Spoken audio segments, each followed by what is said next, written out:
በጣም የሚያስቡላችሁ መሪዎች ስላሉ አትስጉ። ርቀቱ ይጨምር የለ እዚህ ስትመጡ እና ስለዚህ ለኔም ከ20 ሳይሆን ነው የሰጡኝ። ስለዚህ ልክ 2 ሰዓት ከ20 ላይ እንጨምራለን። እንግዲህ እንጨርሳለን። ዘንጣችሁ ትደርሳላችሁ ማለት ነው። እሺ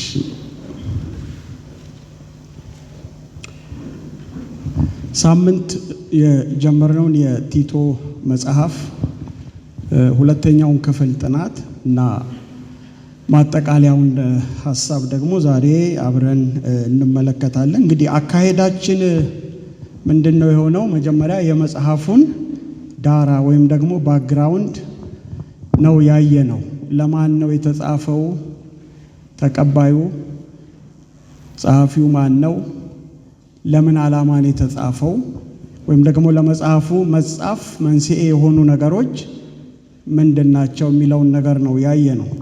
እንግዲህ ለመጽሐፉ እንደ ማዕቀፍ የሚያገለግለው ይሄ ስለሆነ ነው እና ከዛ ፍሬም ወርክ ውጪ አንተረጉመውም መጽሐፉንም እና በደንብ ጋይድ ያደርገናል ማለት ነው። እንግዲህ ባጭሩ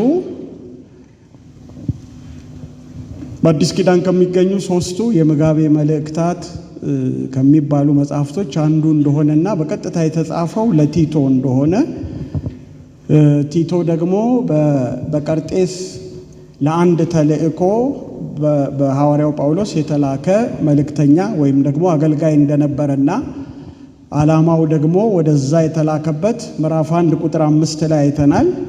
ምን ለማድረግ ነው? በዛ ያለውን ነገር እንዲያስተካክልና እንዲያደራጅ እንዲሁም ደግሞ ሽማግሌዎችን ወይም መሪዎችን ደግሞ እንዲሾም ነው።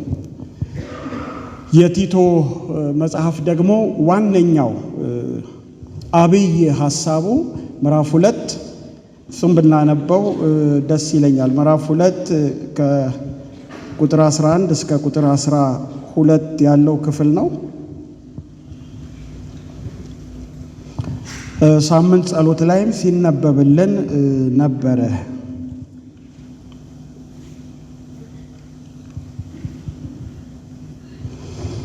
ቁጥር 11 እና ቁጥር 12 ላይ ድነት የሚገኝበት የእግዚአብሔር ጸጋ ለሰዎች ሁሉ ተገልጧልና ይህ ጸጋ በኃጢአት መኖርንና ዓለማዊ ምኞትን ክደን በአሁኑ ዘመን ራሳችንን በመግዛትና በጽድቅ በእውነተኛ መንፈሳዊ ሕይወት እንድንኖር ያስተምረናል።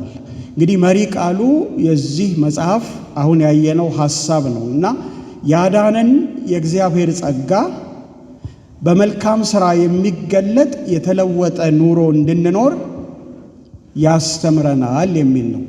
ስለዚህ ጸጋ በአማኞች ሕይወት ውስጥ ያለፈ በረከት ወይም ያለፈ እውነት ብቻ ሳይሆን በኃላፊው የአማኞች ሕይወት ውስጥ ድነትን ያስገኘ በአሁናዊው የአማኞች ሕይወት ውስጥ ደግሞ ትራንስፎርም የሚያደርግ ሕይወታቸውን የሚቀይር ነው ብለናል። በኋላ በደንብ ዲፋይን እናደርገዋለን። ጸጋ በቲቶ መጽሐፍ አውድ ጸጋ ማለት ምን ማለት ነው የሚለውን ሐሳብ እንመለከታለን።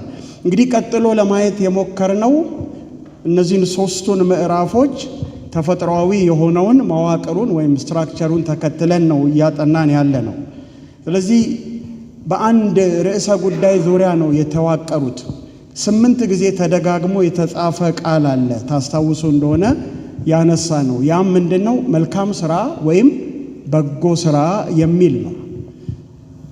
ገና ሲጀምር ምን አይነት መሪዎችን መሾም እንዳለበት የምርጫ መመዘኛ ወይም ደግሞ ኳሊፊኬሽን ሰጥቶታል። መመዘኛ የሚሆነው ከዛ መመዘኛ አንዱ ምዕራፍ 1 ቁጥር 8 ላይ የተጻፈው ምን የሚል ነው? በጎ የሆነውን ለማድረግ የሚወዱ በጎ የሆነውን ለማድረግ የሚወዱ ሽማግሌዎችን ወይም ኤጲስቆጶሳትን ሹም የሚል ነው። ከዛ ቀጥሎ የምንመለከተው ደግሞ በቀርጤስ የነበሩ ሐሳውያንን ደግሞ ዝም እንዲያሰኝ ነው። ዝም ማሰኘት ማለት ምን ማለት እንደሆነ ምዕራፍ 3 ቁጥር 10ን መሰረት አድርገን አይተናል። ሪዝኔብሊ ወይም ደግሞ ሎጂካሊ ከነሱ ጋር ተነጋገርና ባይሰሙ ግን ሙሉ በሙሉ ከነሱ ተለይ ወይም ምንም ህብረት አይኑርህ የሚል ነው። ስለዚህ ለስህተት መንስኤ የሆነውን ነገር ከሶርሱ ማድረቅ ነው ማለት ነው። አንዳንድ ጊዜ ይዋጣልን ወይም ይለይልን አይነት ስነ መለኮታዊ መዘናግሎችን ሙግቶችን ታያላችሁ በሚዲያውም ላይ ማለት ነው። እና ማንን ለማትረፍ ነው ያሰኛል። ማንን ለማትረፍ ነው ያሰኛል። አንዳንድ ጊዜ በያዝነው ርዕሰ ጉዳይ ማሸነፍ ሲያቅተን የሰውን ፐርሰናሊቲ እንነካለን። እና ዋናው የምንፈልገው ምንድነው? በሙግቱ የበላይ ልዕልናን ለማግኘት ነው። ግን እንደዚህ ባለ መንገድ የእግዚአብሔር ሥራ አይሰራም። እንደዚህም ባለ መንገድ ሰዎች አይድኑም። ስለዚህ ለቲቶ ለዚህ ለወጣቱ አገልጋይ የሚመክረው እንግዲህ ከነሱ ጋራ በደንብ ተነጋገር፣ መጽሐፉን መሰረት አድርገ ሞግት፣ በተረጋጋ መንገድ ማለት ነው። ስህተቱን አሳያቸው። ከተቀበሉ እንግዲህ ሊያድናቸው ምክንያት ይሆናል። ካልተቀበሉ ግን እንደነዚህ ካሉት ጋራ ምንም አይነት ግንኙነትና ህብረት አታድርግ ነው። እንግዲህ ለፌሎሺፕ መሪዎችም ይሄ ትልቅ መመሪያ ነው እና ሳምንት ያነሳሁትን ነገር መድገም አልፈልግም። ግን የስህተት ትምህርት እንዴት አንድን ህብረት እንዴት አንዲትን አጥቢያ ቤተ ክርስቲያን ኢቭን ቤተ እምነትንም እንኳን ሊያመሳቀል እንደሚችል እንግዲህ የአስቱ ኢቫንጀሊካል ተማሪዎች ፌሎሺፕ በደንብ ምስክር ነው ለዚህ ጉዳይ ማለት ነው። እና ስለዚህ እንግዲህ ወደ መሪዎች መመዘኛ መስፈርቱ ስንመጣ ቀዳሚ ስፍራ ለመንፈሳዊ መሪነት ወይም ደግሞ ለቤተ ክርስቲያን መሪነት ትልቁ ኳሊፊኬሽን የሞራል ስብዕና ብስለት ነው ብለናል።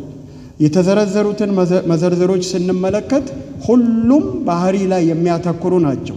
ግብረገባዊ ባህሪ ላይ፣ ግብረገባዊ ጠባይ ላይ የሚያተኩሩ ናቸው። ይሄ አይደራደሬ የሆነ ነው። አንኮምፕሮማይዚንግ የሆነ ወሳኝ የሆነ ለመንፈሳዊ መሪነት ከክህሎት በላይ ከስጦታ በላይ ይሄ ሞራላዊ ስብዕና በጣም ወሳኝ ነው። ምክንያቱም ትልቁ መንፈሳዊ የአመራር ዘዬ ኤግዘምፕለሪ ሊደርሺፕ ነው። በምሳሌነት መምራት ነው። ራሱን ቲቶን እንደዚህ ይለዋል። ሁለተኛው ምዕራፍ እንሂድና ቁጥር 7ን እናነበው። ቁጥር 7 ላይ ለቲቶ ደግሞ ይህን ስፔሲፊክ አድርጎ አንተም ይለዋል። በማንኛውም ነገር መልካም የሆነውን ነገር በማድረግ ራስህን አርአያ አድርገህ አቅርብላቸው። የመልካም ነገር አርአያ ሁን። ቢ a model of good works በቃ ሞዴል አድርገው ማለት ነው። ኑረው ማለት ነው። አሳየው ማለት ነው። ሌሎች ሊሆኑ የሚገባቸውን ነገሮች ተናገር ብሎ ሁለተኛው ምዕራፍ ላይ ከመጀመሪያው ጀምሮ ይሄን አስተምር ይላል። ከዛ ቁጥር 7 ላይ ግን ቁጥር 1 ላይ ይሄን አስተምር ብሎ የጀመረውን ትእዛዝ ወይም መመሪያ ቁጥር 7 ላይ ደግሞ የምታስተምረውን ነገር ደግሞ ሞዴል አድርገው ነው። ምክንያቱም ይሄ በጣም ኢፌክቲቭ የሆነ የአመራር መንገድ ስለሆነ ነው። እንግዲህ በዚህ ዙሪያ ነው፣ በጎ ስራ በሚለው ዙሪያ ነው መጽሐፉ በአጠቃላይ የተቃኘው ወይም የተዋቀረው ማለት እንችላለን።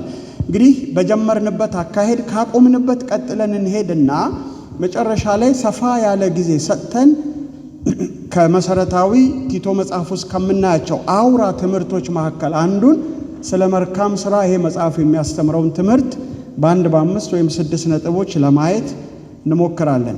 እንግዲህ ምዕራፍ 1 ከቁጥር 5 እስከ ቁጥር 9 ከዛ በላይ አልመለስ። ከቁጥር 5 እስከ ቁጥር 9 ብቁ የሆኑ መሪዎችን ስለመሾም ነው የሚናገረው። እኛ ግን የሰጠነው ለዚህ ክፍል ወይም ደግሞ ለዚህ አውደ ምንባብ የሰጠነው ርዕስ በጎ የሆነውን የሚወዱ ወይም በጎ የሆነውን ለማድረግ የሚወዱ። ያችን ቃል እያዝናት እንሄዳለን። መጨረሻ ላይ እናየዋለን። ምንድነው በጎ ስራ የተባለው?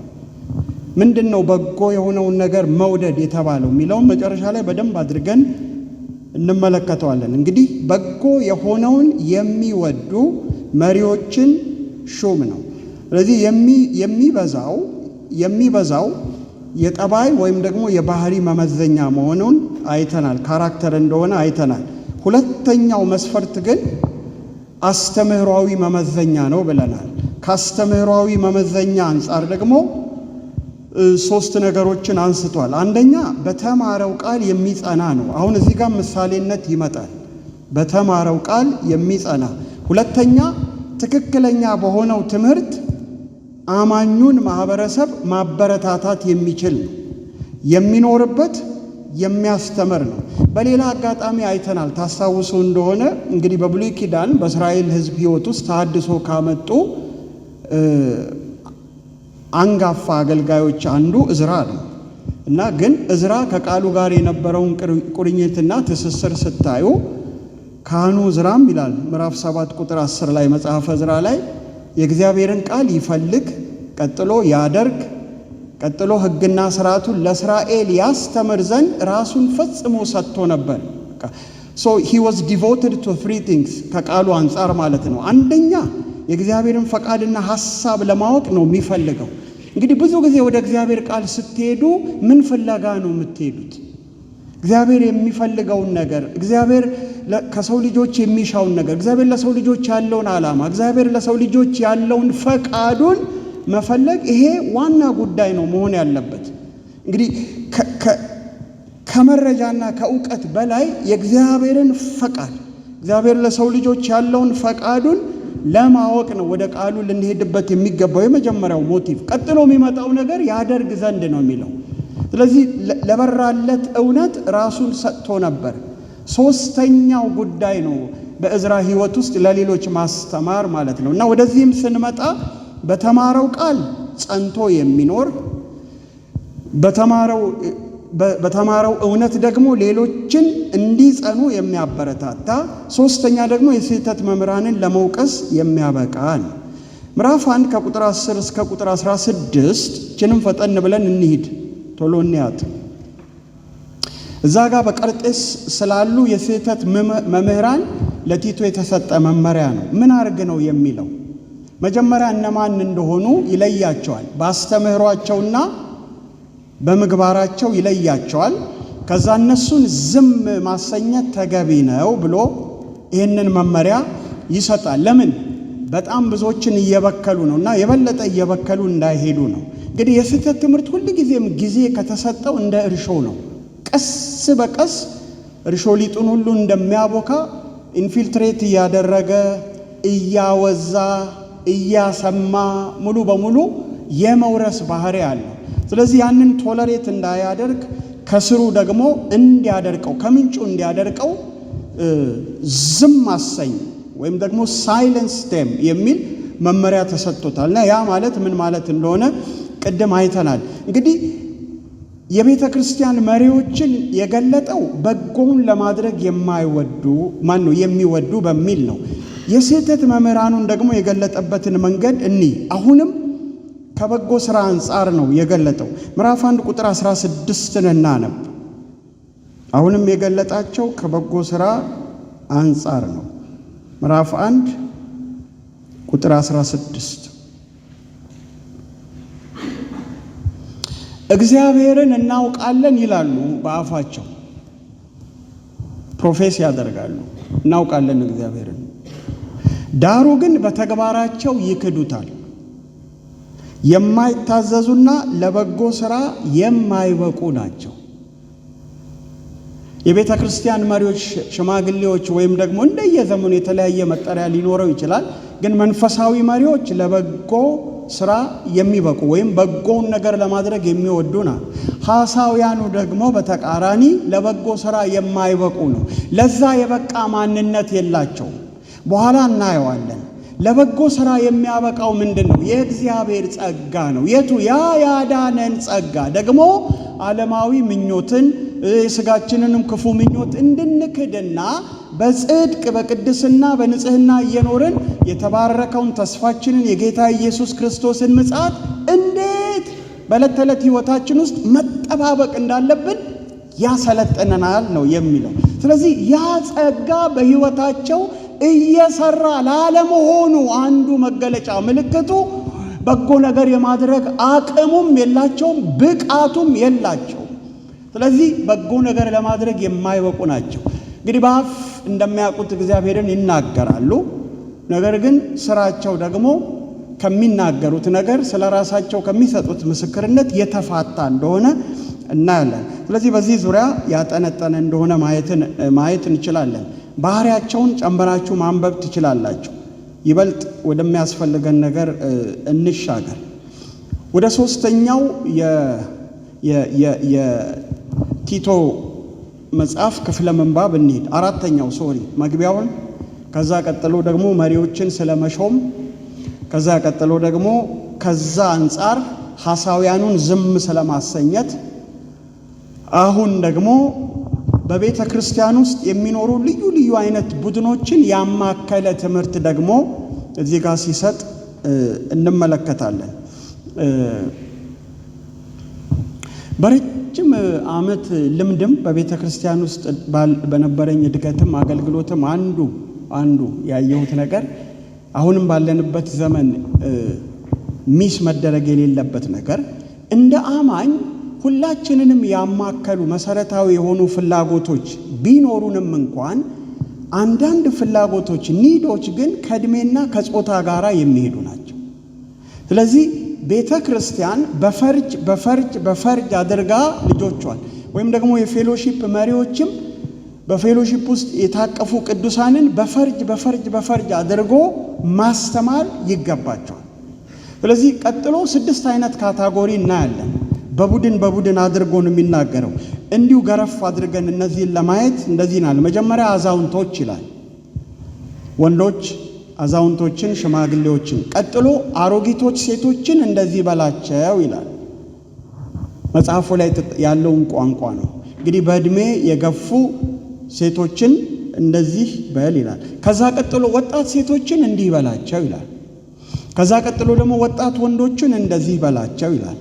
ከዛ ቀጥሎ ደግሞ ባሮችን ወይም ደግሞ በእኛ ክፍለ ዘመን ቋንቋ ሰራተኞችን እንዲህ ብለ ደግሞ ምከር ወይም ደግሞ እዘዝ የሚል ትእዛዝ ወይም ደግሞ እንደዚህ አይነት መመሪያ ተሰጥቶ እንመለከታለን። ስለዚህ በፈርጅ አድርጎ ማስተማር በጣም ተገቢ ነው። አሁን አንዳንድ ጊዜ ስታደርጉትም አይቻለሁ። እኔም ተሳትፌ አገልግዬ አይቻለሁ። አንዳንድ ጊዜ ምንድነው ይሄ ግራጁዌት ክላሶችን ለቀጣዩ ለሚጠብቃቸው ነገር ለማብቃት እንዴት ከሎካል ቸርቾች ጋር አሲሚሌት ማድረግ እንደሚችሉ፣ አንዳንድ ጊዜም ደግሞ ወደ ስራው ዓለም ሲገቡ ሳይዘጋጁ አንዳንዴ ወደ ጋብቻ ህይወት ውስጥ ወይም ደግሞ ወደ ፍቅር ህይወት ውስጥ ሊገቡ ይችላሉ። ስለዚህ ቅድመ ጋብቻ የጋብቻ ትምህርት ሲሰጥ አውቃለሁ፣ አስተምሬም አውቃለሁ። ስለዚህ በፈርጅ ተደርጎ ማለት ነው። ከአገልግሎት አንጻር በተለያየ ጸጋ የሚያገለግሉትን ማብቃት፣ በምስክርነት የሚያገለግሉትን ማብቃት፣ በማስተማር የሚያገለግሉትን ማብቃት፣ ቸርች ውስጥ ሲሆን ደግሞ ህፃናትን የሚያገለግሉ፣ ልጆችን የሚያገለግሉ፣ ወጣቶችን የሚያገለግሉትን ማብቃት፣ መሪዎችን ደግሞ በአመራር ጉዳይ ማብቃት። ይሄ በጣም አስፈላጊ የመመገብ አንዱም ደግሞ ኃላፊነት ይሄ ነው በፈርጅ። ስለዚህ ወደዚህ ሲመጣ እንግዲህ መጀመሪያ ለምንድን ነው እንደዚህ በፈርጅ አድርጎ አዛውንቶችን እንዲበል፣ አሮጊቶች ሴቶችን እንዲበል፣ ወጣት ሴቶችን እንዲበል፣ ወጣት ወንዶችን እንዲበል፣ አንዳንዱ ነገር አለፍ እያልን እናነበው። ምዕራፍ 2 ቁጥር 1 አንተ ግን ከትክክለኛው ትምህርት ጋር ተስማሚ የሆነውን ነገር አስተምር። ትክክለኛ ወይም ጤናማው ትምህርት ወይም ሳውንድ ቲቺንግ ነው የሚለው። በአንድ በኩል ከሐዋርያቱ የሰማው ጳውሎስን ጨምሮ የጤናማ ትምህርት መለኪያ አንዱ የሐዋርያት ትምህርት ነው። ሁለተኛው የጌታችን ትምህርት ነው። ለሱ ሩቅ ናቸው እነዚህ። ምናልባትም አንዳንዶቹ ወንጌላት በተጻፉበት ከመጻፋቸውም አስቀድሞ መልእክታት የተጻፉ አሉና ስለዚህ እዚህ ጋር ግን የሐዋርያቱን ትምህርት ነው የሚያሳስበው። በተለይ ለጢሞቴዎስ ሲናገር አንተ ግን ከማን እንደተማርከው ታውቃለህ፣ አካሄዴን ታውቃለህ፣ ትምህርቴን ታውቃለህ፣ የከፈልኩትን ዋጋ ለወንጌል ታውቃለህ። ስለዚህ ምን እንደሚያስተምር እና ደግሞ የህይወቱን አኗኗሩን፣ ዘዬውን፣ ኢቭን ሞቲቭን፣ ዓላማውን እንኳን በደንብ አብሮት በማገልገል የአገልግሎት አጋር ሆኖ አብሮት በመውጣት በመግባት በዛ ውስጥ በደንብ ብዙ ነገሩን ተምሯል። ጢሞቴዎስ ከጳውሎስ እና ቲቶም ልክ እንደዛው ብዙ የተማራቸው ነገሮች አሉ። ስለዚህ ይህን ጤናማ ትምህርት አስተምር የሚል ነው። ደግሞ ምዕራፍ 1 ቁጥር 1 ላይ ምን ብለናል? ራሱን ጸሐፊው ጳውሎስ ሲገልጥ አንዱ ለእግዚአብሔር ሐሳብ የሚገዛ ሰው መሆኑን የሚያሳይ ነው እና የእግዚአብሔር ባሪያ አለ። ቴዎሎጂካል ኢምፕሊኬሽን አለው ብለናል ሰላምታው። ሁለተኛው ደግሞ የእግዚአብሔር ባሪያና ሐዋርያ ይላል አይደለ? የኢየሱስ ክርስቶስ ሐዋርያ ይላል እና ያ ደግሞ ስልጣኑን ነው። ስለዚህ ያ የዛ የስልጣን ምንጭ የላከው ክርስቶስ ነው እና ስለዚህ ይሄ ሁለቱ ነገር በጣም አስፈላጊ ነው። ጢሞቴዎስንም በስልጣን የሐዋርያት ትምህርትን መሰረት አድርጎ በስልጣን እንዲያስተምር ነው። እነዚህ የተለያዩ ቡድኖች በፈርጅ የእያንዳንዳቸው ኒድ ባማከለ መንገድ እንዲያስተምር የሚያዘውን ጥቂት ነገር እንመልከት። ለምሳሌ ቁጥር 2 አረጋውያን፣ በእድሜ የገፉ አረጋውያን ጭምቶች፣ የተከበሩ፣ ራሳቸውን የሚገዙ፣ በእምነት በፍቅር በትዕግስት ጤናማነት ያላቸው እንዲሆኑ ምከራቸው ይላል። ስለዚህ ለኤጅ እንኳን አፕሮፕሪየት የሆነ ነገር አለ። አሁን እኔ ባረገው የማያምርብኝ ኃጢአት የሚሆንብኝ እናንተ ብታረጉት ግን ምናልባትም ሌላው እኔም በቻልኩ የሚለው ነገር ይኖራል። ምናልባት ፉጨት እንደሱ ይሆን? ፉጨት እቺ ቅድም የሰማሁት ትሆን?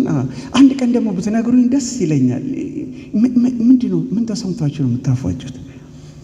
ብዙ የሚያፏጩ ቅዱሳን ያሉበት ጉባኤ ላይ ቆሜ እንትን ብያለሁ እና እንግዲህ እስቲ በጭብጨባና ክብረው ቢባል ማጨብጨብ እንችላለን። ወደፊት ማን ያውቃል? በፉጨት ሲባል ደግሞ ዜሮ ነኝ እዛ ላይ። ኤጅ አፕሮፕሪየት የሆኑ ነገሮች አሉ። ሰው በእድሜው እየገፋ ሲሄድ ሞር ጭምት እየሆነ የተከበረ ካልቸራሊ ሽማግሌዎች የሚደመጡ የሚሆኑት እንዲህ በካልቸራል ኖርምንም እንኳን ሲጠብቁ ነው እና ስለዚህ እንዲህ ብለህ ምከራቸው ይላል። ይህን ምክር የሰጠበትን ዓላማ እናየዋለን። አሮጊቶች ሴቶች ይላል ቁጥር 3 ላይ ደግሞ እንደዚህ ይናገራል። በአኗኗራቸው የተከበሩ እንዲሆኑ በጎ የሆነውን የሚያስተምሩ እንጂ የሰው ስም የማያጠፉ ይላል።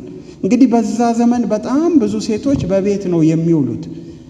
ሰው በቤት ከዋለ ደግሞ እንደው ጾታ የለውም። አንዳንድ ጊዜ ወንዱም ሐሜተኛ ይሆናል።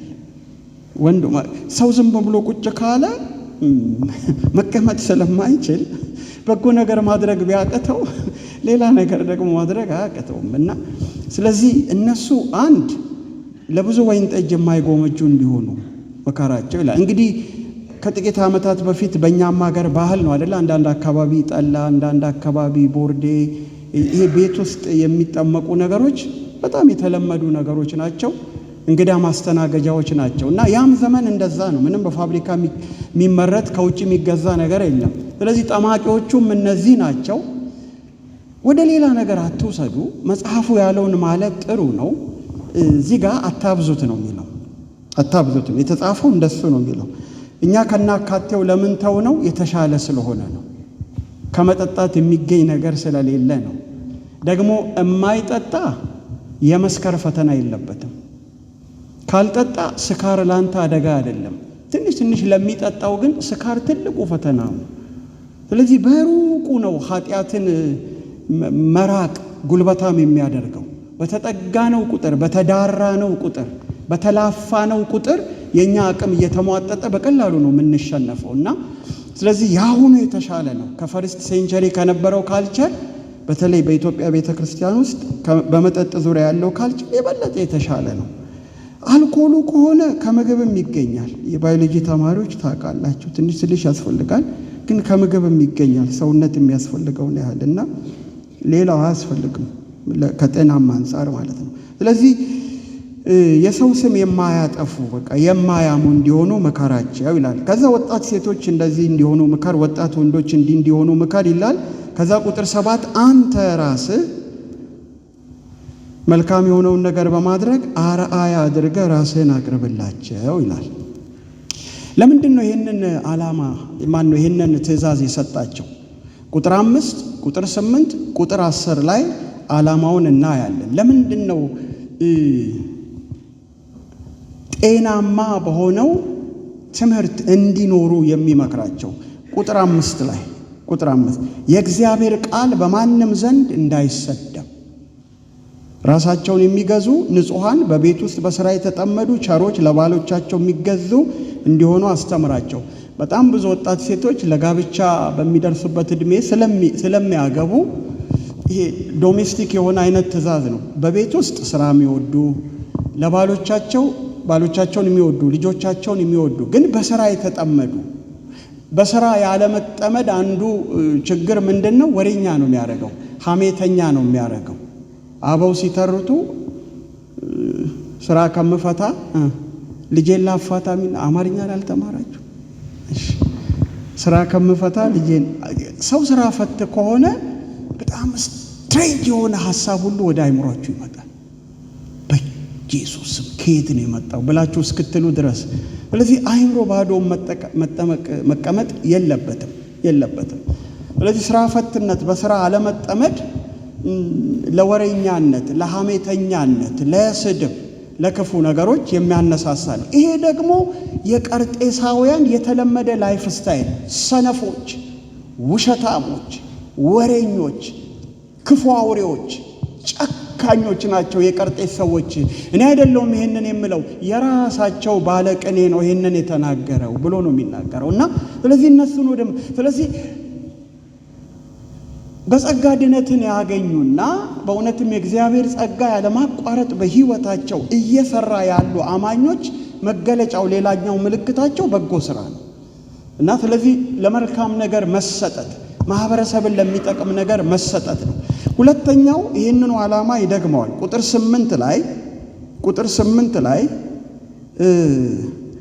ራሱን ቲቶን ነው እንዲህ የሚለው፣ የማይነቀፍ ጤናማ አነጋገርን አሳይ፣ በንግግርህም ጠንቃቃ ሁን ነው። እዚህ ትልቁ ትኩረቱ እዚህ ጋር አነጋገር ላይ አንድ ዶክትሪናሊ ጤናማ ነገር ስትናገርም ስታስተምርም ነው። ሁለተኛው ደግሞ ኤቲካሊ ደግሞ ጤናማ አነጋገር ነው። ኤቲካሊ ለማነጽ ነው፣ ለማዋረድ ነው፣ ለመጉዳት ነው፣ ለመጥቀም ነው የምትናገር። ስለዚህ የንግግሩ ጤናማነት ከሁለት ነገር አንጻር ነው። ጽፉ በዛው ጻፉ። አንዱ ዶክትሪናሊ ከአስተምህሮ አንጻር፣ ሁለተኛው ደግሞ ኤቲካሊ ነው። እሱንም ደግሞ ጨምረን ለኤቲካል አኗኗር ኖርሙ የጌታ ኢየሱስ ምሳሌነትና የቅዱሳት መጽሐፍት አስተምህሮ ነውና፣ ስለዚህ ደግሞ እንዴት ልንናገር እንደሚገባ መጽሐፍም ይነግረናል አይደለ? በጨው እንደተቀመመ ለሚሰሙት ጸጋን የሚሰጥ የሚያንጽ እንጂ የማይረባ ቃል ከአፋቸው አይውጣ ይላል ኤፌሶን ምዕራፍ 4 ላይ ካልተሳሳትኩ ከቁጥር 25 እስከ ቁጥር 29 ያለው ክፍል ላይ ማለት ነው። እንግዲህ ሁለተኛው የማይነቀፍ ጤናማ አነጋገር አሳይልና ይኸው ተቃዋሚ ስለ እኛ የሚናገረው መጥፎ ነገር በማጣት እንዲያፍር ነው። ተቃዋሚዎቻችንን የምናሳፍረው ምናልባትም አንዳንዴ እውነት የጌታ ነገር ያልበራላቸው ግን አብረው ከኛ ጋር የሚማሩ አብረን አንድ ዶርም የምንኖራቸው ብዙ ማህበራዊ መስተጋብር ከነሱ ጋር አለንና ለዚህ በጣም ንግግራችንን ጤናማ፣ አኗኗራችንን ጤናማ፣ ልክ እንደ ቃል በጤናማ ቃል ላይ የተመሰረተ ኑሮና ንግግር ምግባር ሊኖረን ይገባል። ምክንያቱም የእኛ ድካም ወንጌልን ያስነቅፋል፣ የእኛ በጎ ምግባር ደግሞ የእግዚአብሔር ስም እንዲከበር ያደርጋል። ማቴዎስ 5 ላይ በዚህ በተራራው ስብከት የእግዚአብሔር መንግሥት ዜጎች የአኗኗር ዘዬ ላይ ጌታ ኢየሱስ ሲያስተምር ብርሃናችሁ በሰው ሁሉ ፊት ይብራ፣ መልካሙን ስራችሁን አይተው በሰማያት ያለውን አባታችሁን ምን ይሉ ዘንድ ያከብሩ ዘንድ። መልካሙ ነገር እግዚአብሔርን ያስከብራል። መልካሙ ነገር ለዳንበት ጸጋ የሰዎችን ልብ ይከፍታል። ከዛ ተቃራኒ የሆነ ነገር ግን ለወንጌልም እንቅፋት ይሆናል። ደግሞም የእግዚአብሔር ስምና ጤናማው ትምህርት የዳንበት ወንጌል በእኛ የማይመጥን ኑሮ ምክንያት ይነቀፋል። ከዛ ቁጥር 10 ላይ ይህን መመሪያ የሰጠበትን ዓላማ ቁጥር 10 ላይ አይስረቁ ለባሮች ነው የሚናገረው። ይኸው በሁሉም መንገድ ያዳኛችን የእግዚአብሔር ትምህርት ይወደድ ዘንድ ፍጹም ታማኝ መሆናቸውን እንዲያስመሰክሩ። እነዛ ሚኒ ሚሽን ላይ የወጡ ልጆች እግዚአብሔር አሁንም ጨምሮ ይባርካቸው። ከእነሱ ጋር መሳተፍ ባንችል እንኳን የዳኑትን ደግሞ የሚያሰናክል ኑሮ ባለመኖር የወንጌል አጋር እንድንሆን እግዚአብሔር ይርዳል።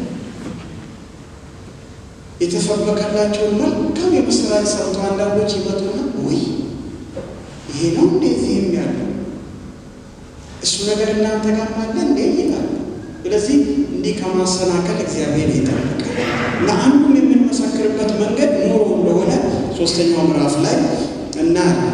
እንግዲህ ሽማግሌዎች ወይም አዛውንቶች ራሳቸውን የሚገዙ የተከበሩ፣ በእምነት በፍቅርና በትዕግስት የጸኑ፣ አሮጊቶች ሴቶች በባህሪያቸው የተከበሩ የታፈሩ፣ የማይሳደቡ የማያሙ፣ ለወጣት ሴቶች ደግሞ ምሳሌ የሚሆኑ፣ ወጣት ሴቶች ደግሞ ቤተሰባቸውን የሚወዱ፣ ራሳቸውን የሚገዙ፣ ስራ ወዳዶች፣ ትጉዎች እና ንጹሐን፣ ኤቲካል ንጽህናን ነው የሚናገረው። ይሄ ሃይጂን አይደለም። አራተኛ ወጣት ወንዶች ደግሞ ከወጣት ወንዶች ጋር የተያያዘው መመሪያ ደግሞ ራስን መግዛት። ለወጣቱ አገልጋይ ለጢሞቴዎስ እንዲርቅ ከመከራቸው ምክሮች አንዱ ቀጥታ ከዝሙት ሽሽ ነው። ሁለተኛው ግን ከክፉ የጎልማሳነት ምኞት ሽሽ ነው። እዛ ጋር ስለ ዝሙት አይደለም ስፔሲፊክ አድርጎ የሚናገረው፣ ግን ይሄ የጎልማሳነት ምኞት ምንድን ነው? ይሄ ጠበኝነት ነው። እኔ አሁን እሱ በጣም አለፍኩት ራኩ ከነኩት እንዴ አላረ አይለቅም። ምክንያቱም እድሜው ራሱ የጉብዝና ዘመን ነው አይደል? በጉብዝና ወራት ጎበዝ ናችሁ እናንተ፣ ጎበዝ ናችሁ። መዝለል ብትፈልጉ፣ ረጅም ሰዓት ማንበብ ብትፈልጉ፣ ቸክራችሁ ለቤቱ ሙሉ ብታነቡ ትችላላችሁ። አሁን እሱ አቅም ርቆም ይሄዳል እና ስለዚህ በወጣትነት ጊዜ ይሄ የጠበኝነት የጀለኝነት ይሄ በራስ ትምክህት አንዳንድ ጊዜ ጌታን ቆንቁጭ ለዚህችማ ነው ያላንሰም አይነት እና በራሳችን እንገለጻለን። አለ እንደሱ አይነት አልገባበትም፣ ግን እንደሱ አይነት ይሄ ለዚህ ጌታ ያስፈልጋል፣ ለዚህ ጸሎት ያስፈልጋል፣ ለዚህ ነው መድኃኒቱ ነው። የጸጋ ስራ ነው ሁሉ ነገር።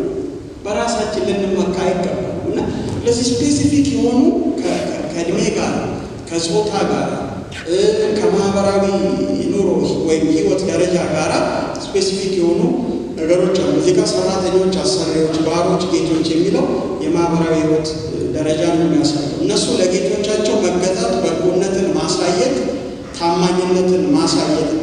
ምክንያቱ ደግሞ ቅድም እንዳነበብነው ቁጥር 10 ላይ የመድኃኒታችን የእግዚአብሔር የሆነው ትምህርት እንዲመሰገን እንዲወደድ። ስለዚህ የምንኖረው ኑሮ ሰዎች ሲያዩ ትምህርታችንን ይወዱታል። ምሳሌ ሲነገር ሰምታችሁ ከሆነ ታውቃላችሁ። ብዙ ጊዜ ልጆች ሰንበት አስተማሪዎች ስልጠና ላይ ይነሳል ይሄና አንድ ትንሽ ብላቴና እንዴት ወደ ጌታ እንደመጣ ሲናገር እንዲህ ቃል በቃል ኢየሱስን ትወደዋለህ ሲባል እንዴት ልትወደው ቻልክ ሲባል መጀመሪያ ሚስል ቲቸርዬን ወደድኳት፣ ከዛ በኋላ የቲቸርዬን ኢየሱስን ወደድኩት ብሎ ተናገረ። በራሱ ልፍ ያለ አማርኛ ማለት ነው። እና ኢየሱስን ማን ውስጥ አየ? ሚስ ውስጥ አየ፣ ቲቸርዬ ውስጥ አየ። ስለዚህ ይሄ ለባሮች ወይም ለሰራተኞች የተነገረው ቃል ለሁላችንም የሚሰራ ጤናማ ህይወት፣ ሞራላዊ ህይወት፣ ግብረገባዊ ህይወት ስንኖር ትምህርታችንን እንዲሰሙ አፕታይታቸውን ይከፍታል።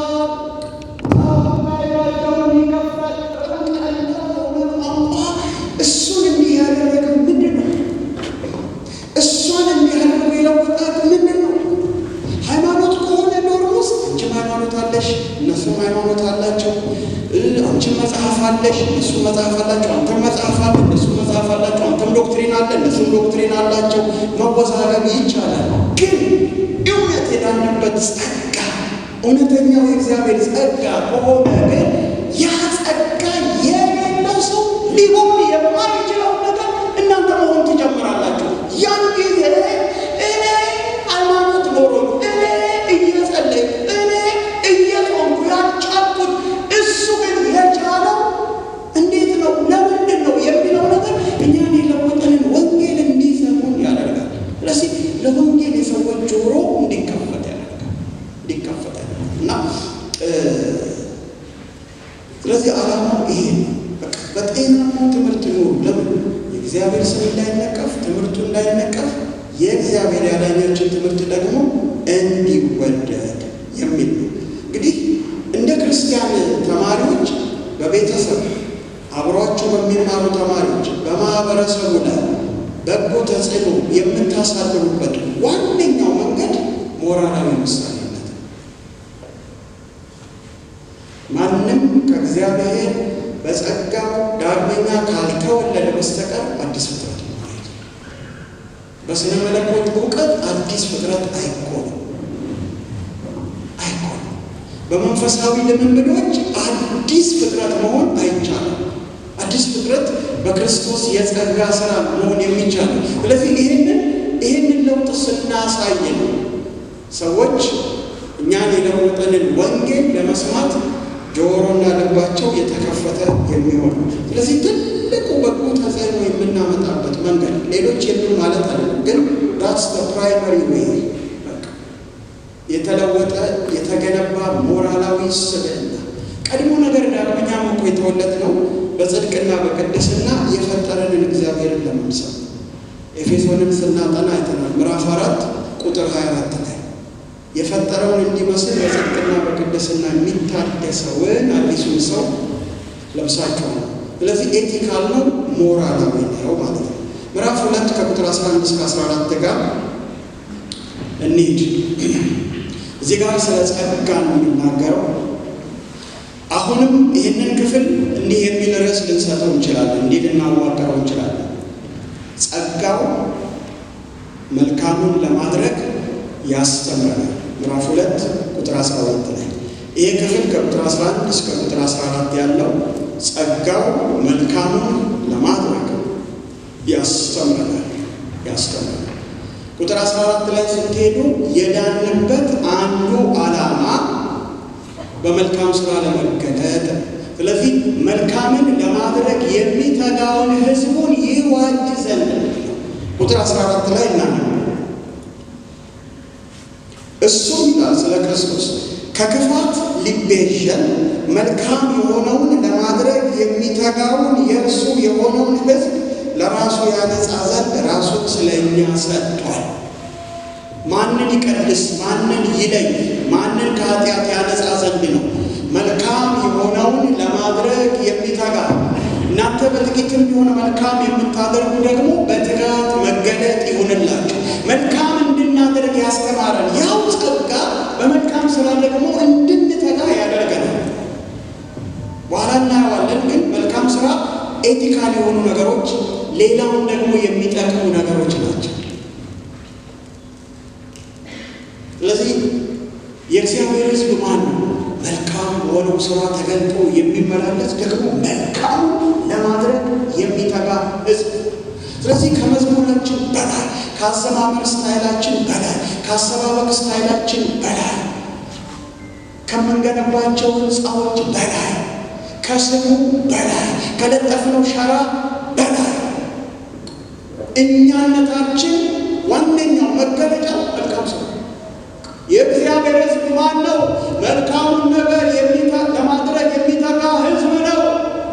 የአስቱ ኢቫንጀሊካል ፌሎሺፕ ቅዱሳን መለያቸው ምንድን ነው? መልካም ነገር ለማድረግ መትጋት ነው። ምንድን ነው ያ መልካም ነገር? ማጠቃለያችን ሀሳብ እሱ ነው። እዚህ ጋር ስለ ጸጋ 3 ነገር ይናገራል።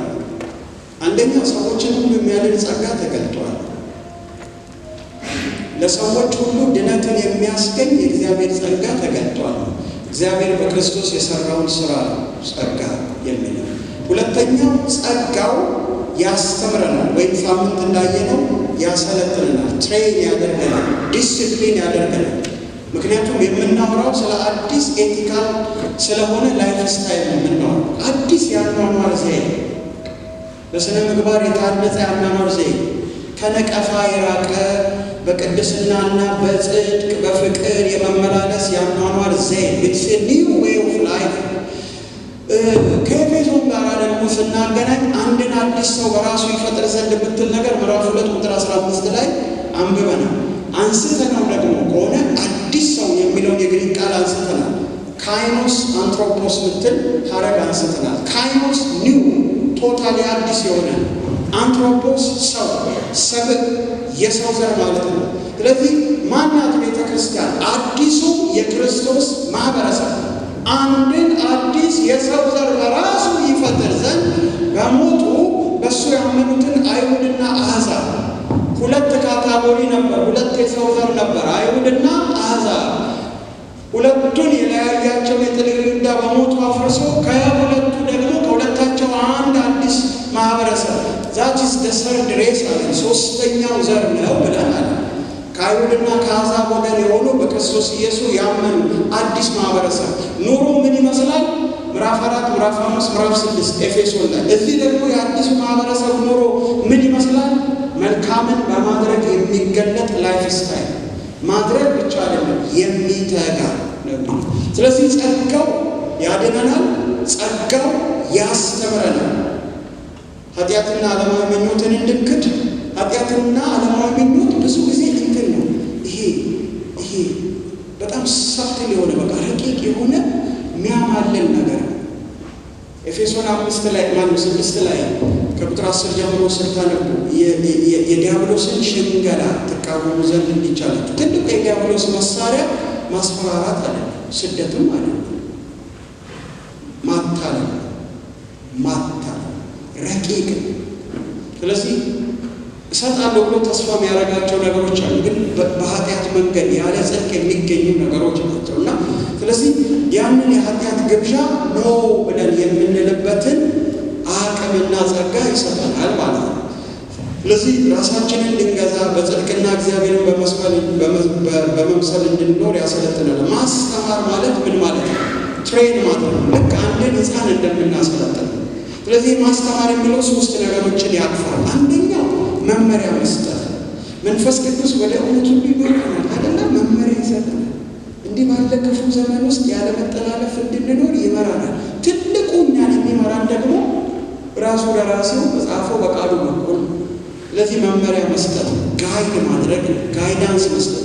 ሁለተኛው ደግሞ ሰፖርት ማድረግ ነው፣ ድጋፍ ማድረግ ነው። ክብር ለእግዚአብሔር፣ ጸጋ ይሁን፣ የጸጋው ክብር የተመሰገነ ይሁን። ምክንያቱም ሰብአውያን መምህራን እንደኔ ያሉትንም ጨምሮ እውነትን መረጃን ወደ ጆሮአችሁ ብቻ ማድረስ ነው አቅማችን። ከጆሮአችሁ ጀርባ በልባችሁ ላይ የሚሰራ አብሮት የሚሰጥ ማስተዋል የሚሰጥ ወደ እውነት የሚመጣ ለእውነት ምላሽ እንድትሰጡ ውስጣችሁ ላይ ምላሽ የሚያቀጣጥል ደግሞ የማድረግ አቅምና ጸጋን የሚሰጠው ጌታ መንፈስ ቅዱስ ነው። እና ስለዚህ ይሄ ጸጋ በዛ እውነት ደግሞ እንድንኖር ያንን እውነት እንድንለማመድ የሚደግፍ ነው። ሶስተኛው ያርመናል፣ ስነ ስርዓት ደግሞ ያስይዘናል፣ ዲሲፕሊን ያደርገናል። ይሄ ደግሞ የክርስቶስን ባህሪ ነው፣ የእግዚአብሔርን ባህሪ ነው። ዕብራውያን 12 ላይ አባት የሚወደው ልጁን ይቀጣል፣ እግዚአብሔርም የቅድስናው ተካፋዮች እንድትሆኑ ለጥቅማችን ይቀጣናል የሚለው ሀሳብ ዲሲፕሊን ማለት ስርዓት ማስያዝ፣ ባጭር ቃል እሱን እየመሰልን እንድንሄድ ማለት ነው። ይህን ሁሉ የሚያደርግ ጸጋ። ስለዚህ ሂውማን የሆኑ ቲቸሮች ይህንን ማድረግ አይችልም።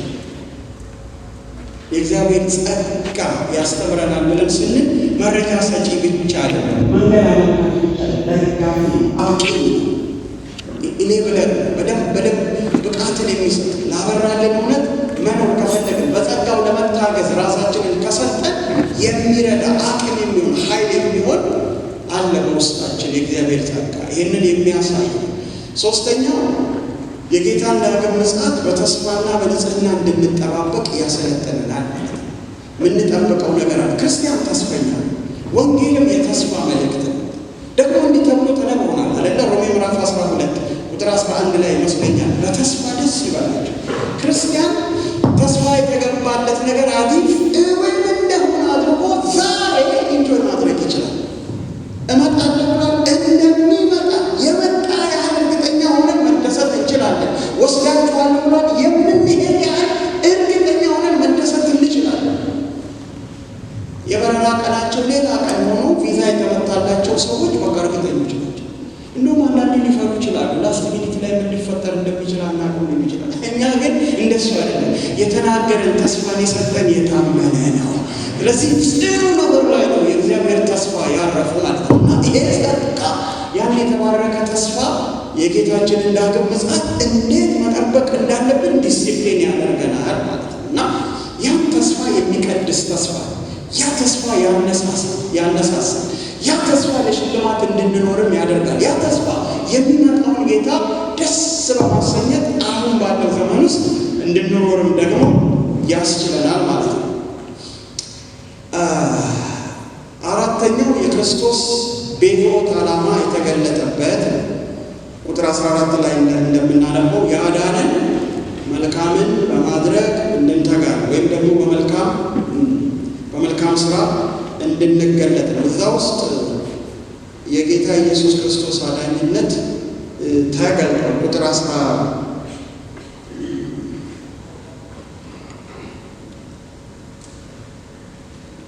ቁጥር 13 ላይ የጌታ ኢየሱስ ክርስቶስ ፍጹም አምላክነትንም እዚህ ጋር አንስቶታል። እንዲህ ብሎ ነው የሚያያይዘው ከጌታ ጋር። ይህም የተባረከ ተስፋችን የጌታችን ዳግም ምጽአት ወይም ተስፋችን የሆነው የታላቁን የአምላካችንንና የአዳኛችንን። ሌላ ቦታ ላይ ጳውሎስ አዳኛችንን ሲል ብዙ ጊዜ እግዚአብሔርን ያነሳል። ከዚህ ቦታ ላይ ግን ስፔሲፊክ አድርጎ ከክርስቶስ ጋር አያይዞ ታላቁ አምላካችን ብሎ ነው ኢየሱስን የሚጠራው። የታላቁን አምላካችንንና የአዳኛችንን የኢየሱስ ክርስቶስን ክብር መገለጥ ስንል ታላቁ አምላካችንና አዳኛችን ይገለጣል። ዛሬ ያዳነን ነገ ደግሞ በክብር የራሱ ያደርገናል፣ ወደዛ ክብር ይወስደናል በሙላት። ስለዚህ ያንን የክርስቶስን የክብር መገለጥ ትልቁን ተስፋ ቁንጮ ተስፋችንን እንዴት መጠበቅ እንዳለብን ያስተምረናል። እዚህ ጋር አንድ ሀሳብ እናንሳ። በኋላ መጨረሻ ላይ ላነሳ ያሰብኩትን ሀሳብ እቺ ጥሩ ቦታ ሳትሆን አቀረ። ምንድን ነው ጸጋ የሚለው ቃል አውዳዊ ፍቺ ምንድን ነው? በቲቶ መጽሐፍ ውስጥ የጸጋ ፍቺ ምንድን ነው? እንግዲህ በግርድፉ ስንነሳ ሳምንትም ብለነዋል። ጸጋ ብለን ስንል ካሪስ የሚለው የግሪክ ቃል ከያዛቸው ትርጉሞች አራቱ በቲቶ መጽሐፍ ውስጥ ፍቺውን እናገኛለን። አንደኛ ላልተገባቸው የሚገለጥ የእግዚአብሔር ቸርነት ወይም በጎነት ነው። God's undeserved kindness። እግዚአብሔር ቸር፣ እግዚአብሔር መልካም በምንም አይነት ነገር ሁኔታ ውስጥ ሆኖ እግዚአብሔር መልካም። አንዳንዶቻችሁ ራሳችሁ ይቅር ማለት አቅቷችሁ ሊሆን ይችላል።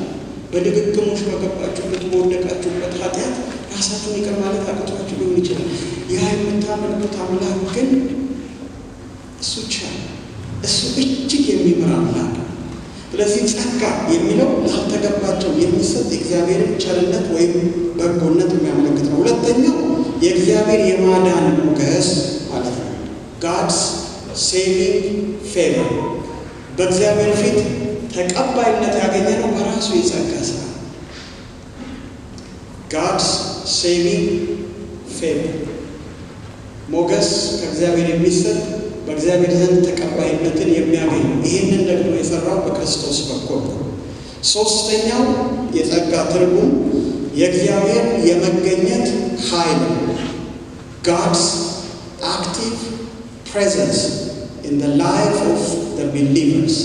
የእግዚአብሔር የመገኘት ኃይል የት? በአማኙ ውስጥ ማደሪያ መቅደስ አድርጎ ነው። ስለ ሁለት የቤተ መቅደስ አይነት ነው አይደል አዲስ ኪዳን የሚናገረው። አንዱ ፐርሰናል ወይስ በውስጣችሁ የሚኖር የመንፈስ ቅዱስ ማደሪያ ቤተ መቅደስ እንደሆናችሁ አታውቁምን የሚል አንደኛ ቆሮንቶስ ምዕራፍ 6 ቁጥር 19 ላይ ፐርሰናሊ እያንዳንዱ አማኝ የእግዚአብሔር ማደሪያ ቤተ መቅደስ ነው። ሁለተኛው ደግሞ አንደኛ ቆሮንቶስ ምዕራፍ 3 ቁጥር 16 ላይ ደግሞ ወይስ እናንተ የእግዚአብሔር ማደሪያ ቤተ መቅደስ አይደላችሁም ብሎ ኮሌክቲቭሊ ደግሞ እንደ ቸርች ይናገራል።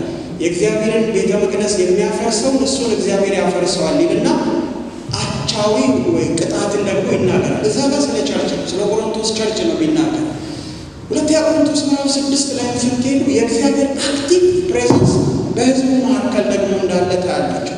ከመካከላቸው ውጡና የተለያቸው ርኩስን ነገር አትንኩ፣ እኔ እቀበላችኋለሁ፣ በመካከላችሁ እመላለሳለሁ፣ አባት ሆናችኋለሁ። ሂዝ አክቲቭ ፕሬዘንስ በጌታ እስከሆናችሁ ድረስ የመንፈስ ቅዱስ ማደሪያ ናቸው። የመንፈስ ቅዱስ ማደሪያ እስከሆናችሁ ድረስ አሁን ፕራክቲካሊ በአሁናዊ ሕይወት ውስጥ ምንም አይነት ድካም ውስጥ ብትሆኑ የሚኖረው የእግዚአብሔር ጸጋ በእናንተ ውስጥ እንደገና ሊያበረታ፣ እንደገና ሊያድሳቸው፣ እንደገና አቅም ሊሆናቸው ነው በእናንተ ውስጥ የሚኖር። አንዱም ዓላማ ሕይወትን ሊሰጠን ነው በእኛ ውስጥ ያለ በእግዚአብሔር ማዳን የጸጋ ስራ የተጀመረው ነገር ለማስጨረስ ነው በእኛ ውስጥ ያለው እና ስለዚህ ስናጠቃልለው እንግዲህ ጸጋ ማለት ጸጋ በዚህ በቲቶ መጽሐፍ ውስጥ የእግዚአብሔር በክርስቶስ የተገለጠ የማዳን ስራና ቀጣይነት ያለው አማኞችን የመለወጥ ስራ። ልድገም። ጸጋ በቲቶ መጽሐፍ ውስጥ ይሄ ቴዎሎጂካልም ነው ኮንቴክስቹዋልም ሚኒንጉ ነው። ይሄ ጸጋ ማለት ልጨምርላችሁ ኤክሴጄቲካል፣ ይሄ ለመጀመሪያው አድማጮች ያለው ትርጉም እንለዋለን አይደል? ሀቲታዊ ትርጉሙም ደግሞ ይሄ ነው። ጸጋ የእግዚአብሔር በክርስቶስ የተገለጠ የማዳን ተግባርና ቀጣይነት ያለው አማኞችን የመለወጥ ስራ ነው። ሁለቱም የእግዚአብሔር ስራ ነው። የሚያድነውም እግዚአብሔር ነው፣ የሚለውጠውም እግዚአብሔር ነው። ስለዚህ የኛ እምነትና ትብብር ትንሽ ነገር ነው። የኤፈርት ጉዳይ አይደለም፣ የሥራም ጉዳይ አይደለም፣ የማመንና የመታዘዝ ጉዳይ ብቻ። ሌትስ አላው ይስራብን። በቃ እንፍቀድለት። ወደ አቃተን ትግሎች ውስጥ እናስገባ፣ ወደ ድብቅ ጓዳችን ውስጥ እናስገባ። ሽንፈት መዝሙር ወደ ሆነበት የሕይወታችን ጓዳ ውስጥ የዘጋው አምላክና ራስ እናስገባ። አቅም ይሆናል። ማመን ይሳነኛል፣ ኃይልን ከየት አገኘው? ለካስ ሳላዩ ደግፎን ቆም ያለው ያለ ዘማሪ ስሙን አከብራለሁ። ሰው ብዬ ሳዩ ያሳለፍኩትን አባጣ ጎርጓዳ ማመን ይሳነኛል። እኔ ይህን ያለፍኩት፣ እኔ ግን ይህንን የተወጣሁት ለካስ ይሻላል፣ ለካስ ሁሉን ቻዩ፣ እሱ ደግፎኛል። ከእግዚአብሔር ጸጋ አንጻር ተስፋ የሌለው ማንም ሰው የለም፣ ማንም ሰው። ስለዚህ ወደዛ ጸጋ እንድንመለከት፣ ለዛ ጸጋ ራሳችንን እንድንሰጥ፣ እንድንፈቅድ ራሳችንን መስዋዕት አድርገን እንድንሰጥ፣ ሕያው መስዋዕት አድርገን እንድንሰጥ እግዚአብሔር ይርዳል። ምዕራፍ 3 ከቁጥር 1 እስከ ቁጥር 8 መልካም የሆነውን ሁሉ ለማድረግ የተዘጋጀ ማህበረሰብ ስለ ቤተ ክርስቲያን መገለጫ። ምዕራፍ 3 ከቁጥር 1 እስከ ቁጥር 8 መልካም የሆነውን ሁሉ ለማድረግ የተዘጋጀ ማህበረሰብ። እዚህ ጋር ቁጥር 1 እና ቁጥር 3 እናነበው። አሁንም ይህ ክፍል የተዋቀረው ከመልካም ስራ ወይም ከበጎ ስራ አንጻር።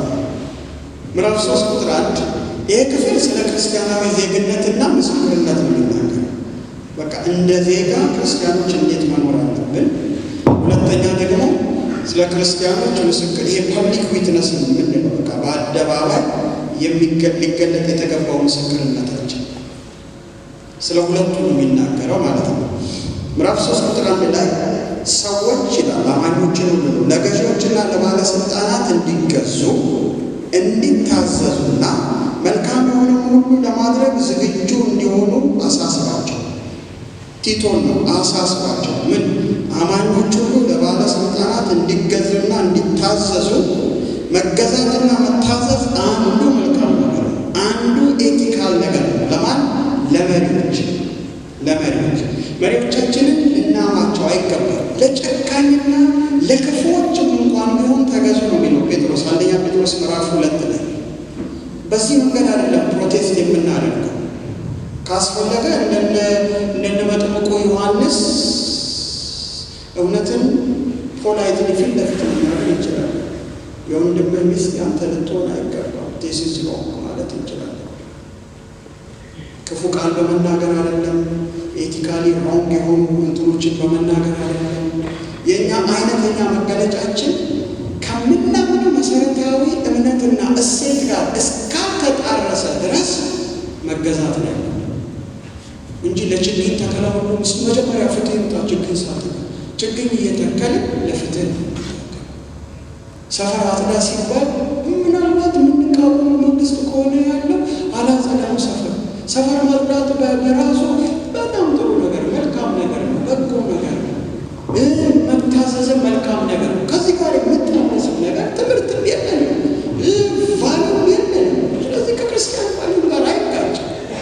ስለዚህ ሁሉ ነገር ላይ ማመፅ እንዲሁም አመፀኛ ለመንግስት የማይታዘዙ የሚያሰኝ አይነት እኛን የማይወክል ማንነትን የሚያሰጠን ማለት ነው። እና ስለዚህ ተገዙ፣ መልካም የሆኑን ነገር ሁሉ ለማድረግ ዝግጁ እንዲሆኑ አሳስቧቸው። መታዘዝን መገዛትን ጨምሮ መገዛት ቤዚክሊ ማክበር ነው። ባለስልጣናትን ሁሉ ማክበር። መታዘዝ አንጻራዊ ሁሉ ጊዜ አንጻራዊ ማንታዘዝበት አጋጣሚ አለ። አዎ ከኛ ኮር ክርስቲያን ቫልዩ ጋር የሚጋጭ ነገር ካለ ማለት ነው። ልክ የሐዋርያቱ ምሳሌ ትዝ ይላችኋል። እናንተን እንስማ እግዚአብሔር ሁለተኛ በዚህ ስም እንዳትመሰክሩ ሲሏቸው ነው። እኛስ በዚህ ስም ከመናገር ወደ ኋላ እዛ ጋር ሲጥሱ ታያቸዋላችሁ። ለምን?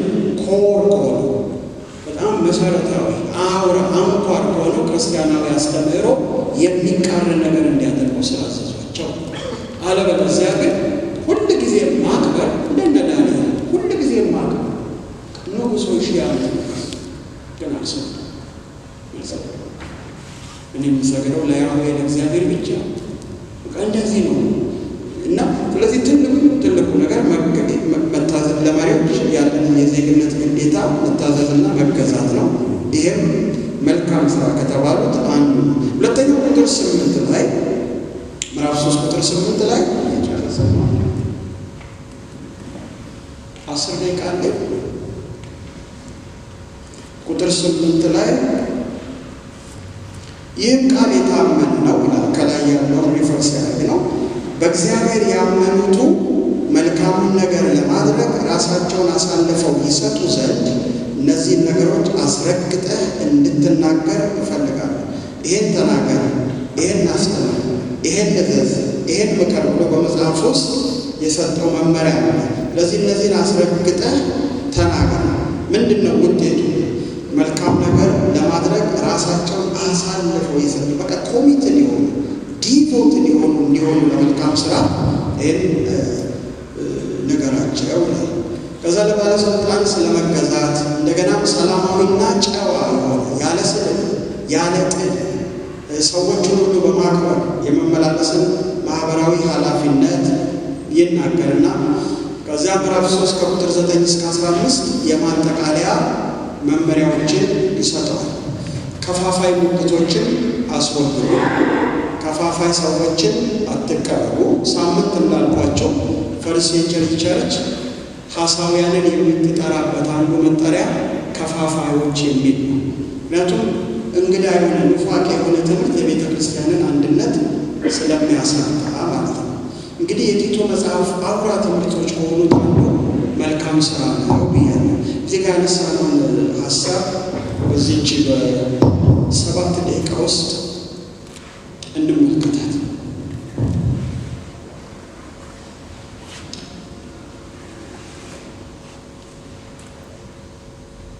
ያንን መጽሐፍ አበይት ነገሮች ከምናውቅበት ነገር አንዱ ድግግሞሽ አይደለም። ለቋንቋውም ሕግ 8 ጊዜ በመጽሐፉ ላይ መልካም ስራ፣ በጎ ስራ ተጠቅሷል።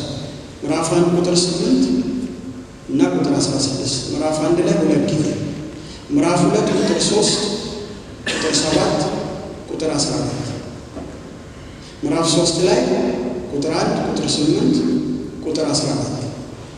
ስለዚህ ትምህርቱ አውራ ርዕሰ ጉዳይ መሆኑን ማየት እንችላለን። መልካም ስራ ወይም ደግሞ በጎ ስራ ማለት ምን ማለት ነው? ጀስት ፎር ዘ ሴክ ኦፍ ኢንፎርሜሽን የሚባል ነገር አለ አይደል? ይሄ ኤርጎኖሚክስ ኤርጎሜትሪ የሚባል ነገር አለ። እኔ ብዙ የፊዚክስም የቁጥርም ሰው አይደለሁም፣ ተማሪ ነው ማለት ነው። ግን ከስራ ጋር የተያዘ ማለት ነው። አንዱ የስራን የኃይል መጠን የምታሰብበት ስሌት ነው። የግሪኩ ቃል እንግዲህ ኤርጋ አጋታ የሚል ቃል ነው። ኤርጋ አሁን ያልኳቸው ቃሎች ከዛ ነው ምንጫቸውን ያገኙት፣ ከስራ ጋር የሚያያዝ እንግዲህ ለአንድ የፊዚክስ አጥኚ ወይም ደግሞ ተማሪ ኃይልን ወይም ደግሞ ስራን የሚያሰራበት እንትን ሊኖረው ይችላል። ግን ወደ መጽሐፍ ቅዱስ ስናመጣው ወደ ቲቶ መጽሐፍ ስናመጣው ኤርጋጋታ የሚለው ቃል ወይም መልካም ስራ የሚለው ቃል ምንን ነው የሚያመለክተው? በመሰረታዊነት ይሄ ነው ፍቺው። ሞራላዊ መልካምነትና ጠቀሜታ። ጠቀሜታ ሲባል ለማህበረሰቡ የሚሰጠው ፋይዳ ማለት ነው። በሌላ አገላለጥ ምንድን ነው? መልካምነት የሚለካው ከሞራል አንጻር። ስለዚህ ኳሊቲ መልካም ያሰኘው ኳሊቲው ሞራላዊ። ስለዚህ ስነ ምግባራዊ የሆነ የጸጋን ስራ የሚያንጸባርቅ ከጽድቅ ጋር የተያዘ ከቅድስና ጋር የተያዘ ከፍቅር ጋር የተያዘ ምግባር። ፍቅር ለችግረኛው በመድረስ ፍቅር ያለን በማካፈል ፍቅር ለጠላት እንኳን በጎ ነገር በማድረግ ክፉን የማሸነፍ የህይወት ዘይቤ። ስለዚህ ፋይዳ ያለው ኢቭን ጠላቶቻችንን መልካም ነገር ብናደርግ ምናልባት የእንትን ፍም በላያቸው ላይ ልናኖር እንዲጸጸቱ ልናደርግ የጎዱንን ሰዎች መልካም ነገር ብናደርግ እንዲጸጸቱና እኔ ይህንና ይህን አድርሼበት እሱ ግን እንዲህ አደረገልኝ ገደለኝ ይላል። ገደልከኝ ይላል። ክፉ ላደረጉባቸው ሰዎች መልካም ስታደርጉ ይሄ ነው ደግሞ የማሸነፊያው መንገዱ ማለት ነው። እና ስለዚህ ሞራላዊ መልካምነትን የሚያሳይ እና ጠቀሜታ ወይም ፋይዳ ነው። ስለዚህ it has to be something that is beneficial to others ማለት ነው። ሌሎችን የሚጠቅም ስራውን የሚያበላ የታረሰውን የሚያለብስ በሌሎች ሰዎች ህይወት ውስጥ በጎ ፋይዳ ያለውን ነገር ነው የሚያሳየው። ያልሆነው ነገር ምንድን ነው? መልካም ስራ ሃይማኖታዊ ስርዓት አይደለም። ሃይማኖታዊ ስርዓት አይደለም። አንዳንድ ጊዜ ክርስቲያን መሆናችንን በመልካም ስራ ማሳየት ሲያቅተን በመንፈሳዊ ስርዓት ለማሳየት እንሞክራለን። we call that ማመናፈስ። ረዘም ያነሳል። ስሙ ብሩክ ይሁን የኔ ጌታ ከጸጋው የተነሳ ደስ ይላል። ከልብ እነዛ የሚሉ ሰዎች እንዳሉ ሁሉ ደግሞ እንደ ስታይል የያዙት ሃይማኖታዊ አነጋገሮች፣ ሃይማኖታዊ ስርዓቶች ይህ አይነት ነገር እና የተጣሉ ሰዎች ወንድሜ ሊባባሉ እኮ ይችላል። ወንድሜ ሊባባሉ ይችላል። የተለመዱ ነገሮች እና ሃይማኖታዊ ስርዓት ለማለት አይደለም። ሞራላዊ መልካምነትና ፋይዳ ለሌሎች ያለው ስራ። በጎ ስራ በቲቶ መጽሐፍ ውስጥ ያለው አውዳዊ ትርጓሜና አንድምታዊ ኢምፕሊኬሽን ምንድን ነው? ሶስት ነገሮች ናቸው። ሶስት ነገሮች የእውነተኛ እምነት ማስረጃው መልካም ስራ። የጴንጤነታችን ማስረጃው መልካም ስራ በቲቶ መጽሐፍ ጀምሮ ከመዝሙር ጋር አይገናኝም። ከጸሎት ስታይላችን ጋር አይገናኝም። መጽሐፉን ማንበብ በጣም ይጠቅመናል። ዴይሊ እንትናችን ልናደርገው ይገባል። ግን ስላነበብን ስላላነበብን አይደለም።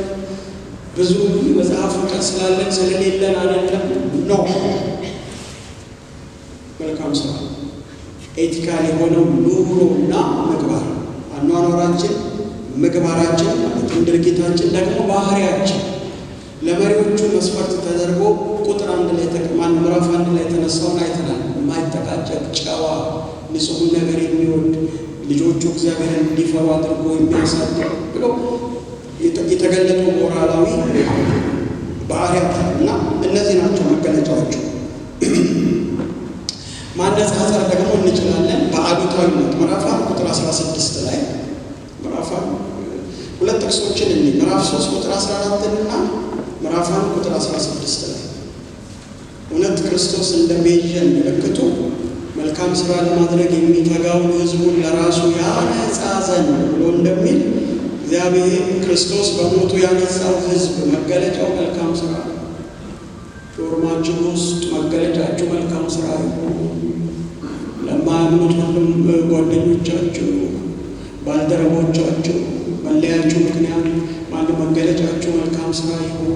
ትልቁ ተጽዕኖ የምታመጡበት ነገር እናንተ ያንን ነው። እነሱ አንዳንድ ነገር ይደብቃሉ። ያላችሁን ነገር በአቅማችሁ እያጋራችሁ ክፉ ሊያስቡባችሁ ይችላሉ። እናንተ ሁሌ በጎ እያሰባችሁ አንዳንድ ጊዜ በጣም ብትፈተኑ በእነሱ ስለ እነሱ እየጸለያችሁ ሆኖስ አንዳንድ ጊዜ ጭቅጭቅ ግን ያደረጓችሁ በብዙ ነገር እንዲፈታተኗችሁ አሁንስ ሊያሰተኝ ነው ብላችሁ እስክትሉ ድረስ እንድትፈተኑ እግዚአብሔር ከፈቀደ ሆኖስ ራሱ ሊያስጠጋችሁ ሊሆን ይችላል። አቃተኝ ብላችሁ እሱን እንድትፈልጉት ሊሆን ይችላል። በዛ ውስጥ ጸጋ ሊያበዛላችሁ ሊሆን ይችላል። በዛ ውስጥ በአዲስ መንገድ በእናንተ ሕይወት ሊገለጥ ሊሆን ይችላል። ምክንያቱም እንዲህ የሚል አንድ ትልቅ የተስፋ ቃል አለ። እግዚአብሔር ለሚወዱት እንደ ሀሳቡ ለተጠሩት ነገር ሁሉ ተያይቶ ለበጎ እንዲደረግ እናውቃለን። ተንኮለኛ ክላስሜቶቻችሁ ጭምር እናንተ ላይ የሚያደርሱ ተንኮል እግዚአብሔር ለበጎ ያደርገዋል። ትልቅ ዋስትና ያለው የተስፋ ቃል ምንም ነገር እግዚአብሔር ለበጎ ያደርገዋል። ስለዚህ እኛ ይሄ አይነተኛ መገለጫችን በሆነ ነው። ሁለተኛው ሁለቱን ተናግሬ ልጨርስ። መልካም ስራ የእግዚአብሔር የጸጋ ስራ ወይም የድነት ፍሬ ምዕራፍ 2 ቁጥር 14 መልካም ስራ የድነት ፍሬ ነው። ምዕራፍ 2 ቁጥር 14 ጥቅሱን ጻፉት እናንተ አነቡት። ምዕራፍ 2 ቁጥር 14 ቀድሜ ያነበብነው ከክፋት ሊቤዠን መልካም የሆነውን ለማድረግ የሚተጋውን የእርሱ የሆነውን ሕዝብ ለራሱ ያነጻ ዘንድ። ስለዚህ ለመልካም ስራ የሚተጋውን ሕዝቡን ለማንጻት ክርስቶስ ስለኛ ራሱን ሰጠ ወይም ሞተ ነው።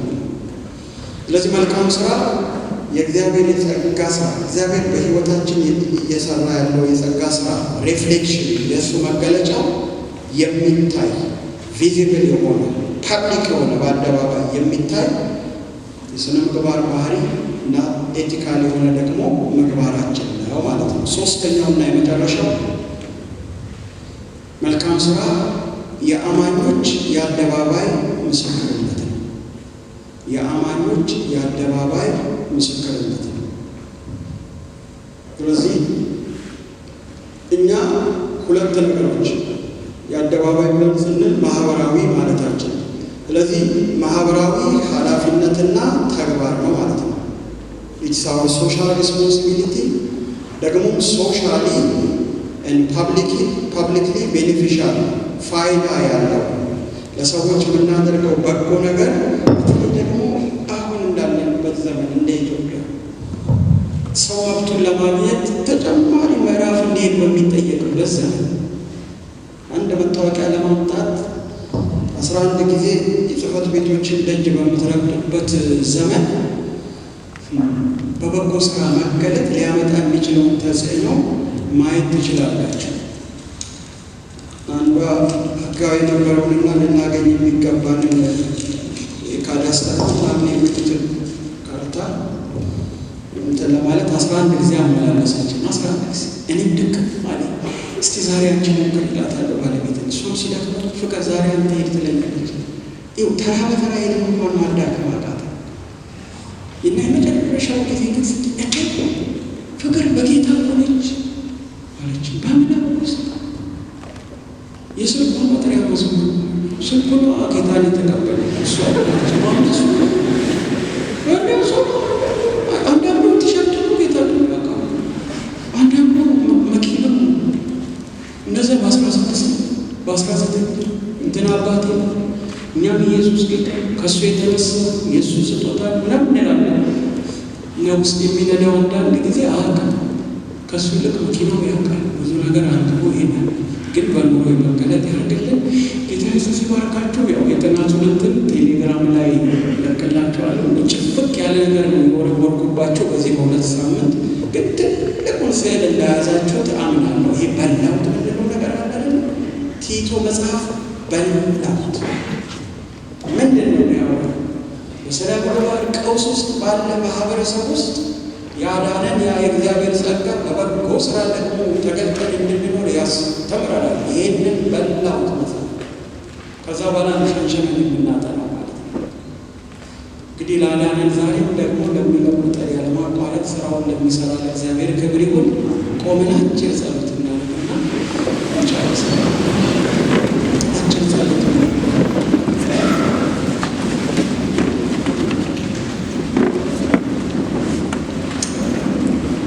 እናመሰግናለን፣ እንባርካለን። እንዳንተ ያለ አምላክ የለም። ያንተ በመሆናችን በዚህ ደስ ይለናል። ጨለማችንን ላበራለን፣ ለአንተ ክብር። ልጆች ላረግ፣ የጸጋ ልጆች ላረግ፣ ስማችንን በሕይወት መዝገብ ላይ ለጻፍከው ያለማቋረጥ ያለመታከት ውስጣችን ስለተሰራሰካ ብዙ ደካማ አልሰማም ተብሎ እንደተጻፈ አንተ ግን አታክት። ሰው በራሱ እንኳን ተስፋ ይቆርጣል። አንተ በእኛ ተስፋ ሳትቆርጥ በጸጋ ሕይወታችን እየሰራ ስላለው ስራ ክብር ላንተ ይሁን። ዘላለማዊው አጽናኛችን ጌታ መንፈስ ቅዱስ ስምህ ይባረክ። ለጓደኞቻችን ለመንገድ የምናፍረውን ነገር እንኳን የምታውቅ ግን እያወቅህ በእኛ ውስጥ መሆንን የቀጠልከው ጰራቅሊጦስ አጽናኝ፣ ወዳጃችን፣ ወንድማችን፣ አጋዣችን በሕይወት ጉዟችን ከጎናችን ሆነህ የምትራመድ ጌታ መንፈስ ቅዱስ ስምህ ይባረክ። አንተ ስላለህ ተስፋ አንቆርጥም። አንተ ስላለህ ብንወድቅም እንድንነሳ እናውቃለንና እናመሰግናለን። ለሕይወታችን ለእምነታችን ጀማሪና ፈጻሚ ኢየሱስ ክብር ላንተ ይሁን። አስጀምረናል፣ በአንተ ጀምረናል፣ የምንጨርሰው በአንተ ነውና ደግሞ ልታስፈጽመን የታመንክ ስለሆንክ እናመሰግናለን። በዚህ መጽሐፍ ውስጥ ያለውን እውነት ጨምረን ነፍሳችንን እንድንቀድም ጌታ ሆይ ቅዱሱ ጸጋ ደግሞ ይርዳል።